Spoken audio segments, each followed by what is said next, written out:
Bonjour et bienvenue dans l'émission Grandir. Aujourd'hui, on va voir comment réagir si votre enfant manque de confiance en lui.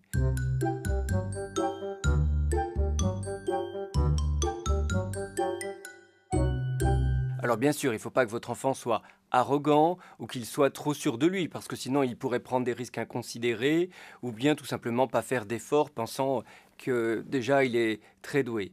En revanche, s'il manque de confiance en lui, il risque de ne pas oser pratiquer telle activité ou bien de ne pas oser aller vers autrui ou même sur le plan scolaire, de ne pas oser aller de l'avant et terminer un travail imaginant qu'il ne pourrait pas le terminer. Et donc ça l'handicaperait. Déjà, il faut éviter de le surprotéger. S'il veut essayer le vélo à deux roues, on va pas lui dire non, non, tu vas tomber. Il faut éviter les critiques trop personnelles.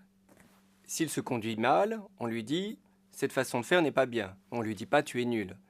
S'il s'habille mal, on lui dit c'est pas adapté d'être habillé comme ça pour l'école. On lui dit pas tu t'habilles n'importe comment.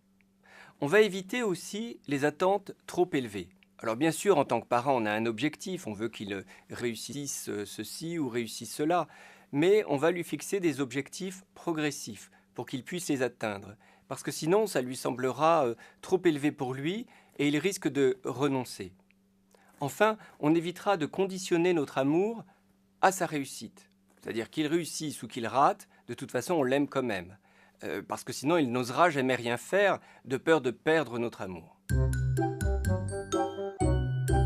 Certes, il ne faut pas le surprotéger, mais il faut tout de même le protéger. S'il est un peu intrépide, on va faire en sorte d'aménager l'espace pour pas qu'il se blesse. Parce que s'il lui arrive trop d'accidents, trop de malheurs, au final, il n'osera plus rien faire.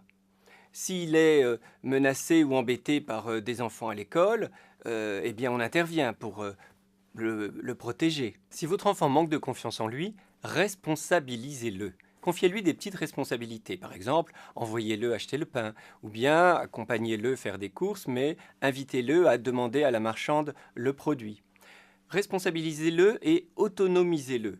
Pour les devoirs, par exemple, laissez-le faire, ne soyez pas tout le temps derrière lui, mais revenez régulièrement pour voir où il en est, pour faire le point et pour pointer justement ce qu'il a réussi et ce qu'il a raté.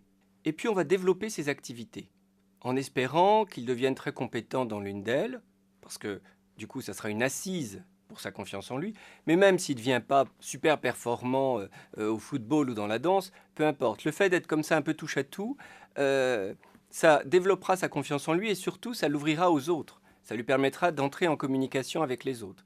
Parce qu'un autre point aussi à développer est de lui apprendre à être accepté par les autres. Chez les enfants, le soutien des autres enfants est très important dans la confiance en soi.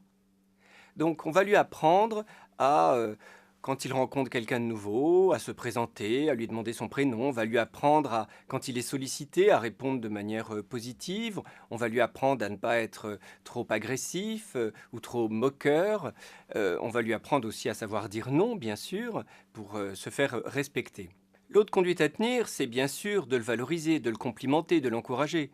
Aujourd'hui, on a un peu plus tendance à faire des reproches aux enfants et à considérer que quand ils font bien, c'est normal. Non, il faut qu'il y ait au moins autant de compliments que de critiques. Il va falloir aussi travailler sa propre confiance en soi. Parce qu'il n'est pas rare qu'un enfant qui manque de confiance en soi imite en fait l'un de ses parents. Enfin, si on veut que son enfant ait confiance en lui, il faut nous-mêmes avoir confiance en lui. Merci de votre attention et à la semaine prochaine.